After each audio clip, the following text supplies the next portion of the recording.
fiery horse with the speed of light, a cloud of dust, and a hearty Hi-Yo Silver, the Lone Ranger.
With his faithful Indian companion Tonto, the daring and resourceful masked rider of the plains led the fight for law and order in the early western United States.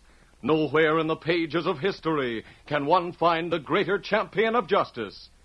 Return with us now to those thrilling days of yesteryear. From out of the past come the thundering hoofbeats of the great horse Silver. The Lone Ranger rides again. Come on, Silver. Let's go, big fellow. Hi-Yo Silver! Hi!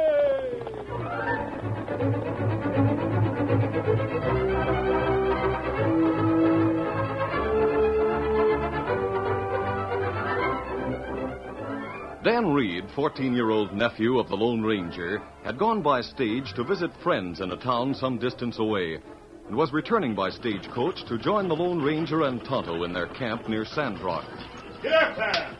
Get up! As the stage moved along the trail a few miles from Sandrock, Dan talked to a man who was the only other occupant of the coach. You said a while ago, Mr. Bentley, that you came through from St. Louis. Is this your first trip west? Oh, no, indeed, son. I own the general store in Pecos. Went to St. Louis on a visit. I'm mighty glad to be getting back home. Who's been taking care of the store in Pecos for you while you were away? I got a brother in business with me. He's been running things at the store. Got a present for him there in my carpet bag. The fanciest belt buckle I ever see. And it's all made by hand. I'll show it to you, Daniel. Let's see. Oh, yes, here it is. After this paper. There it is. What do you think of it? Golly, that's a beauty. Yes, it is. And there's none other like it either. That horse's head you see on the buckle is a real gold pounded right into the silver. Bet my brother will be glad to get that. Great day outlaws are coming. We're going to be held up. Whoa there! Whoa! Whoa there! Whoa! Whoa there! Whoa! How will you get the strong box from the booth? All right, you come with me to the coach. Sure, Keep an eye on that driver, you fellas. There they come. All right, All right. Just one man and a kid. Get out, both of you, and make it fast. Better do as he says, Daniel. I don't have anything worth taking. Give me your wallet, mister. Guess I have to. It is. Hey, Turk, what's that in the boy's hand? Huh? Let me see that, kid. Yes, oh, it really isn't anything. It's just a belt buckle. A gift that Mr. Bentley... Give me it, I said. Oh, not worth taking, huh? Looks like it's made of pure gold and silver to me. I'll take it along for luck. Yeah. I'm sorry, Mr. Bentley. It doesn't matter, Daniel. Whether they take it from you or me, they'd take it anyway. Stop the gabbing, get back into the coach. Well, come on, Daniel. All right, steady, fellow. You got the strong box? Yeah, we got it, Turk. Easy. We didn't get much from the coach. Well, let's get out of here. Get that stage moving, driver. Hurry up. Sure. Get out there. Get up. Come on. Get up.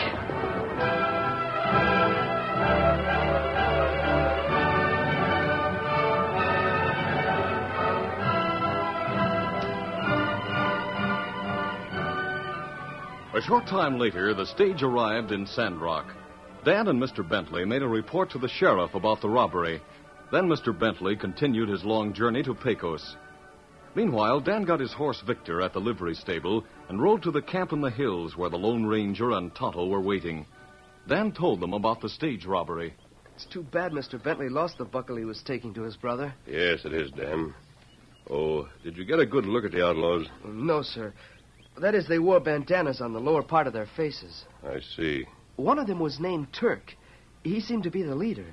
Maybe him Turk Banner, Kemosabe. Me see handbills about him and gang. Yes, it probably was Turk Banner. He and his gang have caused a great deal of trouble in this territory. You tell sheriff about hold up, Dan? Oh, yes, Tonto. Mr. Bentley and I told the sheriff everything we could about it. They were sending out a posse when I left town. Tonto was getting ready to go to town when you arrived here in camp, Dan. I think I'll ride along to the edge of town with him in case there's any news of the outlaws. Now, you stay here until we come back. Yes, sir. Silver and Scout are already saddled. Here, Silver. Come, Scout. Easy, big fellow. Easy, easy, fella. Come on, Silver. Come up, Scout.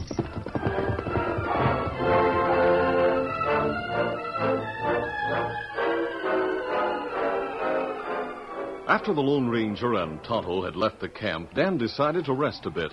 But the afternoon was hot, and he soon gave up the idea. Finally, he mounted Victor and rode into the hills to pass the time. After riding several miles, he came to a small farmhouse.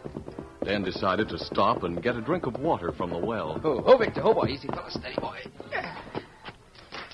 What do you want, kid? What you doing here? Oh, hello. I stopped to see if I can get a drink of water from your well. You're sort of young to be riding around this country alone. What you doing so far from town? Just riding, that's all. What's your name? Dan Reed, ma'am. All right, Dan. There's the well over there. You'll find a bucket of fresh water on the ledge, and there's a dipper hanging on the post. Come on. If you want to go back into the house, ma'am, I can get a drink and then leave. I'll stick with you till you do leave. Here's the well. Grab that dipper there and get your drink, son. Thanks.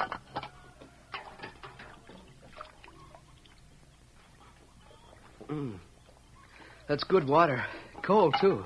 You better get on your horse now and ride on out of here. Got my brother visiting with some friends, and he don't like folks snooping around. Oh, I didn't come here to snoop. I really wanted a drink, that's all. And you got it, so now you can get going. Nice-looking horse you got there. Thanks, I think so. Here comes my brother now. He won't like your coming here. Hey, Peg. What's that button doing here? Who is he? Name's Dan Reed. Just stopped here for a drink of water. You know him? Never saw him before now, Mac. He looks familiar to me somehow. Don't know just where I could have seen him, but... What are you staring at, kid? I was looking at that belt buckle. It's awfully nice. Well, I'd better leave now, ma'am. Thanks for the water. Hey, wait a minute. What's the matter, sir? Let the boy go, Mac, so we can get... Just hold your horses, Peg. I'm beginning to remember now. Remember what? Where I saw this boy before. So you recognize this belt buckle, huh, kid? No, why... I just thought it was different, that's all. Don't try to bluff out of it. What's this all about, Mac? Just this, Peg. You see, this is the same boy who had this buckle this morning. Turk took it away from him. So you were one of the outlaws who held up the stage. See, Peg? The boy's smarter than you gave him credit for. Somehow he managed to trail us here. Now that he's here, he can stay a while and meet Turk. No, I have to get back. My friends will be Shut waiting. up! Oh. Put his horse in the barn, Peg. I'll take this little snooper inside and see what Turk wants to do with him. All right, Button, get moving and make it quick.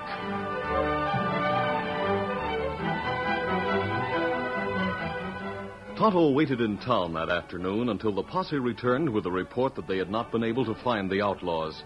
Then the Indian joined the Lone Ranger on the edge of town, and they started back to the camp. As they rode the trail toward camp, a sudden storm came up. This storm will wash out any trail the outlaws may have left, Tonto. That's right.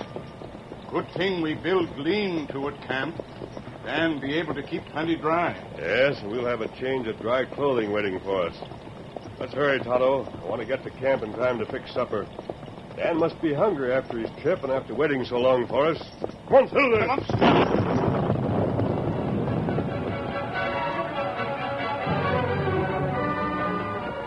the time the Lone Ranger and Tonto arrived at the camp, the storm had passed. Easy, fella. Me not see Victor. No, I'm beginning to wonder. Here's a lean-to. Maybe Dan is... Dan isn't here. Him go for a ride, maybe. Yes, maybe so. He ought to be back by now. He'd be soaking wet, too. It's not easy to hunt for Dan. Storm wash away tracks. Yes, I know. Well, we'll change into dry clothes. Perhaps by that time Dan will return, and we'll have supper. The Lone Ranger and Tonto changed to dry clothing. Then, as dusk began to fall, they prepared supper, hoping that Dan would return in time to eat with them. But when the food was ready, neither of the men seemed inclined to eat, and the Lone Ranger paced back and forth nervously. You worried about Dan, Shimosabe? Yes, Tonto, I am worried. Something may have happened to him during that storm. He may be hurt. We know him not ride to town. That's right. We would have met him on the trail. If something hasn't happened, I know Dan would be back. He knows we worry if he isn't here by sundown. Oh, him know that. I'm going to ride Silver along the trail in the other direction, away from town. You stay here, Tonto, in case he does come back. Me wait. If Dan get back soon, me come tell you. I'd rather be looking for him than waiting like this. You not want food now? No, I'll eat something later. Adios. Easy, big fella. Come on, still there.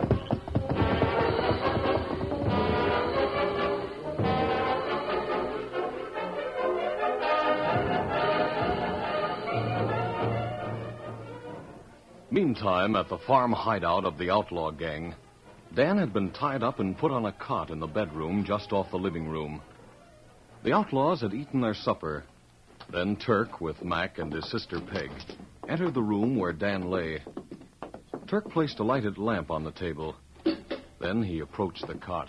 Well, you dirty little snooper. Guess you must be getting hungry, huh? Yes, I am. You hear that, Mac? The boy's hungry. Yeah. Guess he could smell supper cooking.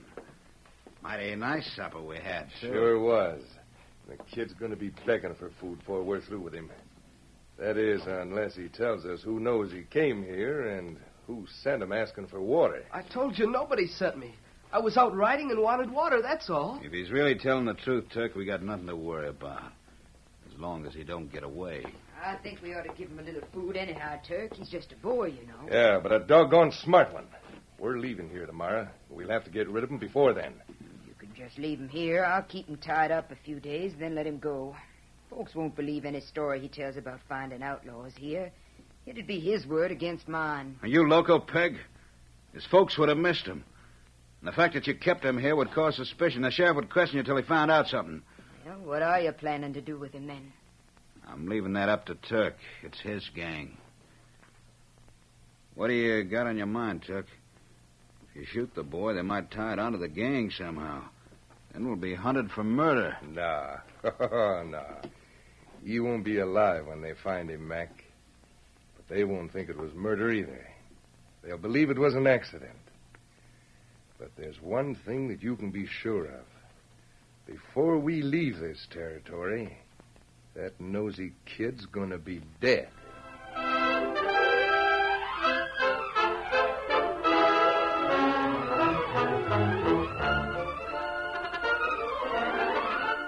The curtain falls on the first act of our Lone Ranger story.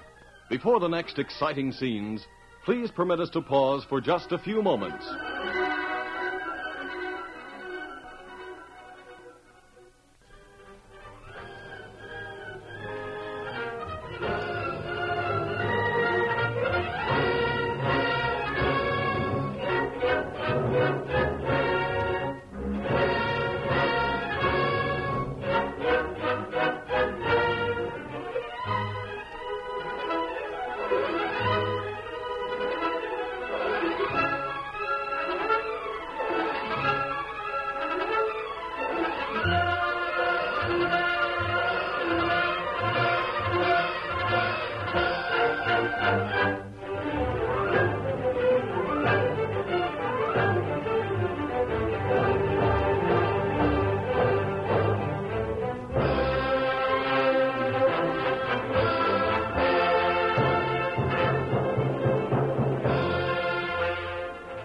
to continue our story.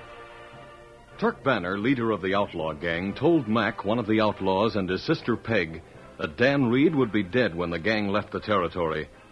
As they stood over the cot on which Dan lay, the woman, Peg, looked down at the boy a moment. Then she spoke to Turk. Are you fixing to kill him off and make it look accidental, Turk? Yeah, that's what I'd like to know. It's easy. We take him and his horse along with us when we leave the farm. When we reach the place where the trail goes along the top of Rocky Canyon, we untie the boy and toss him over. Toss him into the canyon? Sure. And we'll force that horse of his over the edge, too. When they're found about 500 feet below in the rocks, everybody will think the horse slipped and went over while the boy was riding the trail. Now, look here, Turk. That's no way to treat a boy like him. Shut up, I'm running this gang. What I say goes, do you savvy? Yeah, you better keep quiet, Peg, and let Turk do the planning. Come on, let's go back into the other room.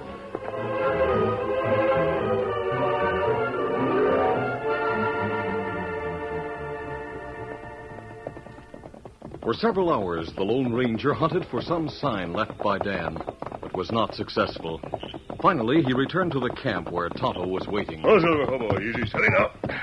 You not find trace of Dan, Victor? No, Tonto, I haven't. Quite dark tonight, so it's almost impossible to see much. I was hoping Dan might have come back while I was gone. No, him not come back.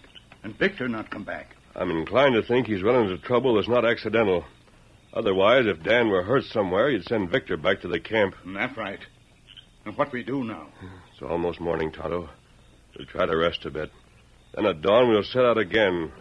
And we won't give up until we find out what's happened.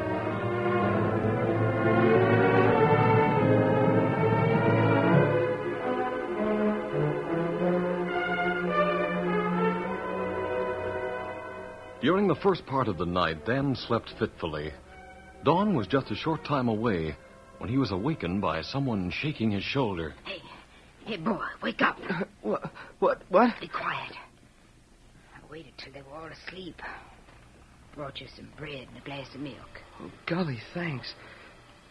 These cords on my hands and ankles, they hurt. Sorry, kid. I don't dare take a chance letting you loose. I'll have to feed this to you.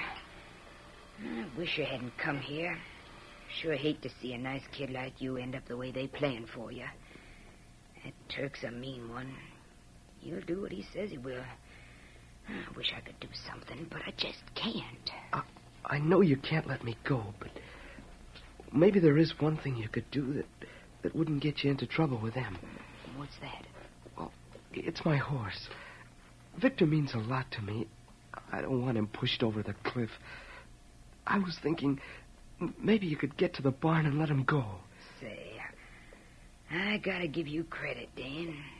There you are facing death yourself, and you think about that horse of yours. If you could do that for me, just let Victor go.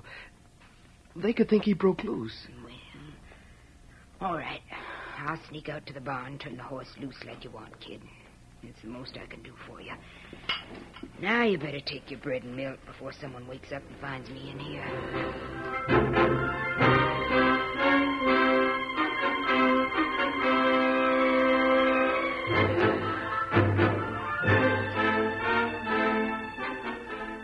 After giving Dan the food, the woman, Peg, left the house and went to the barn. A few minutes later, she led Victor to the barn door. All right, fella. No use waiting around. Get going there. Get going. As Victor galloped away, Peg ran to the house and hurriedly entered.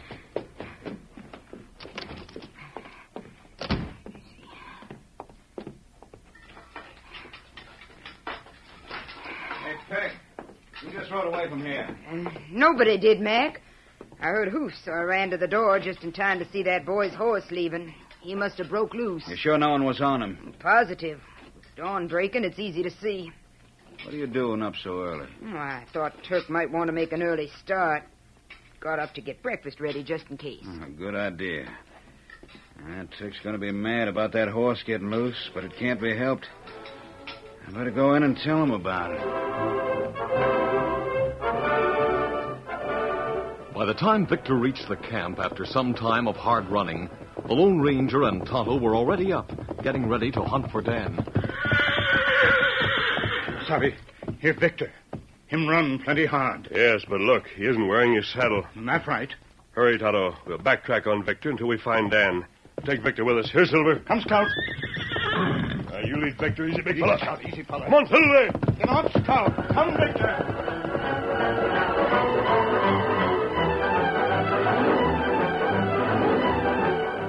At the farm hideout, Turk had decided to leave as soon as possible after hearing that Dan's horse had gotten away.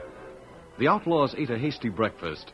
Then, with Dan riding double with Mac, his hands still tied, the gang set out after bidding goodbye to Peg. A short time later, the Lone Ranger and Tonto, backtracking on Victor's trail, reached the entrance into the farmhouse and stopped. Oh, Silver. Oh, Victor. Oh. The trail leads to that small farmhouse, Tonto. That's right. We leave the horses in that clump of trees over there. All right, let's go. Come on, Silver. Get him up, Scout. Come, Victor. Oh, Silver, easy now, easy. Oh, Victor. Easy, Scout. We go to the house on foot, Tonto. We can circle around and come up from the back. Have your gun ready. All right, come on.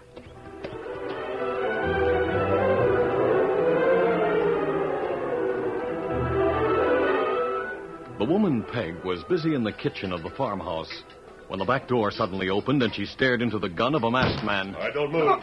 A masked man. What do you want here?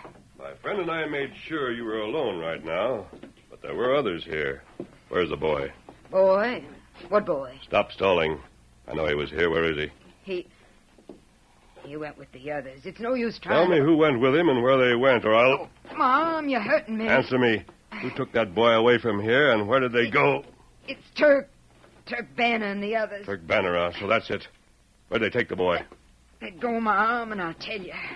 All right, there. Now speak up. You'd better tell the truth. Look, mister, I tried to help the boy. He's a nice kid. But I couldn't do anything except let his horse loose like he wanted. You did that? Yeah. All right, I'll remember that. Where are they taking him? Turk says he's going to throw him over the cliff from the trail along the top of Rocky Canyon, so as it'll look like an accident. The boy found out who he is. Tonto, What matter, Kimasabi? tie this woman up and leave her here. You can leave Victor here, too. And then what me do? Get to town for the sheriff and a posse. Head out the trail toward Rocky Canyon. Turk Banner and his men have Dan. They intend to kill him at the canyon. And what you do? I'll take a shortcut to meet them on the trail. I'll try to stall them off. Now, hurry. I'm leaving right now. Me get sheriff soon. Me tie up woman. And Got to get go. there in time.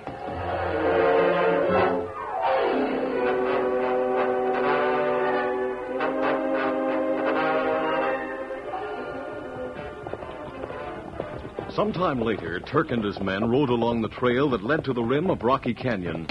Suddenly, Joe, one of the men, pointed ahead and spoke. Hey, Turk, look. A masked hombre coming down a trail. Riding easy like. Masked owl, hoot by thunder. He sees us, and he's still coming right along. Rein up. Have your guns handy. He's up there. Look at him, will you? Brazen as you please. You keep your mouth shut, kid, you hear? I won't say anything. Hi there. Pull up, mister, before you get a bullet. Oh, there. Oh, easy, steady. Now, how come an outlaw like you don't go into hiding when you see a bunch of hombres riding toward you? Why should I? You see, I recognized you and your gang, Turk Banner. I have no reason to be scared off by you. I know the law isn't riding with you. That's a hot one. Funny I don't savvy who you are if you can spot me like that from way up the trail. Maybe you have met me and just don't remember it. Anyway, I heard you were operating around here. I hoped I'd run into you and your gang sometime. Why? What do you want to meet up with us for? Maybe I want to join with you. Who can tell? Hey, who's the boy? I notice his hands are tied. Just a nosy kid who got too smart for his britches. I was just thinking. What, for instance? You really want to join up with us like you say. I might let you be the one to get rid of the boy just to prove you're as tough as you make out to be. Get rid of him? How? You can toss him off the cliff into Rocky Canyon. I don't make a practice of murdering youngsters, Banner. Suppose I say I won't do what you want. And we'll do the tossing ourselves. After we put a bullet into you, mister. That's right, Turk. We'll take care of Well, I guess you leave me no choice. Ride over here close and put him on my horse in front of me. And I can just sort of shove him off over the cliff as I ride along the trail up there.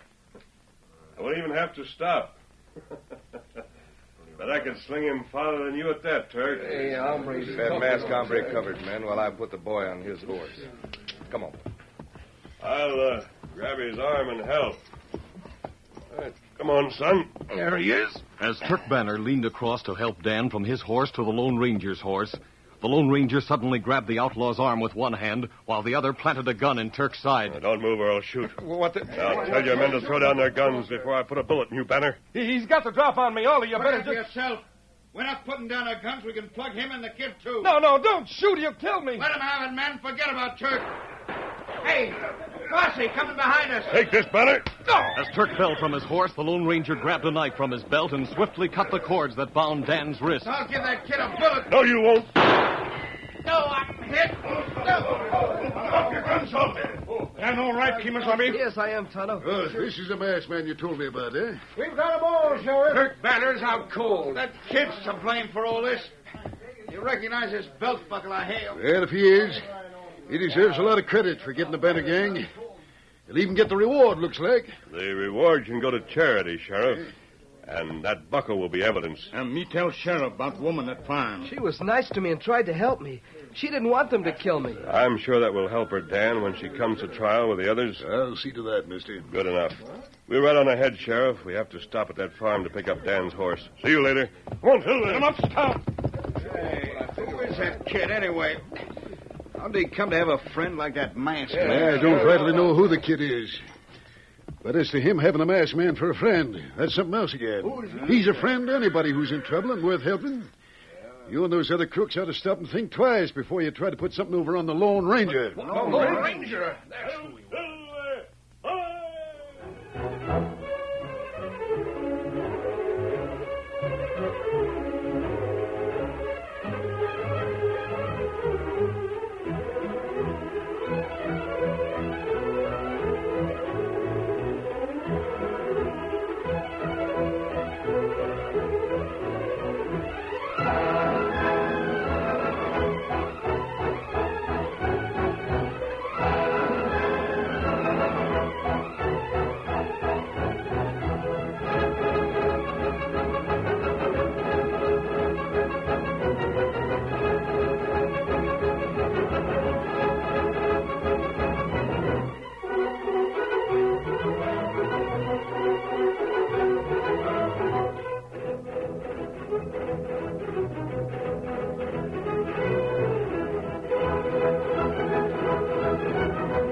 This is a feature of the Lone Ranger Incorporated, created and produced by George W. Trendle, directed by Charles D. Livingston, and edited by Fran Stryker.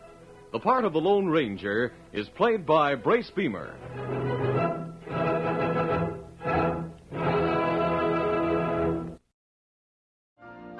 You've been listening to the OTR Gold Network. Find more classic radio at otrgold.com.